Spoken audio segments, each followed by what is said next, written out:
সূরা ফাতিহার কিছু ব্যাপার সত্যি অসাধারণ, আমার কাছে এগুলো অতুলনীয় মনে হয়। সূরা ফাতিহার প্রথম 3টি আয়াত হলো আল্লাহকে নিয়ে, আলহামদুলিল্লাহি রাব্বিল আলামিন আর রহমানির রহিম মালিক ইয়াউমিদ্দিন। এই আয়াত 3টি কাকে নিয়ে?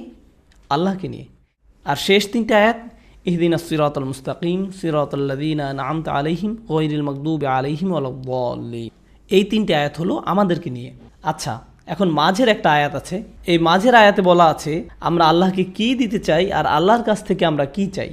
আমরা আল্লাহকে দিতে চাই আমাদের আনুগত্য, আর আল্লাহর কাছ থেকে আমরা চাই সাহায্য।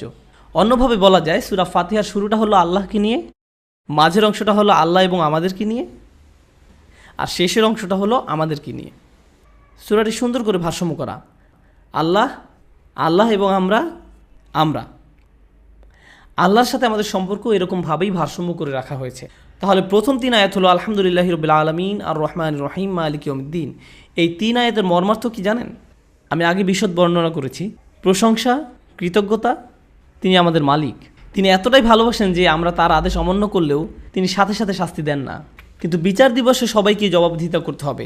এই সব কিছুর উপসংহার হলো আমি তোমার আনুগত্য করতে রাজি, আমি তৈরি। এটা আরবিতে কিভাবে বলি আমরা? ইয়াকা না'বুদু।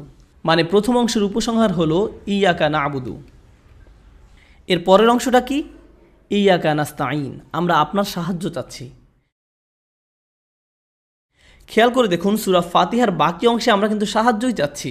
আমাদের সঠিক পথে পরিচালিত করুন, তাদের পথ যাদেরকে আপনি কবুল করেছেন, তাদের পথ নয় যারা পথভ্রষ্ট।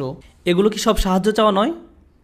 মানে ইয়াকা না'বুদু হলো প্রথম অংশের উপসংহার, আর ইয়াকা নাস্তাঈন হলো পরের অংশের সূচনা।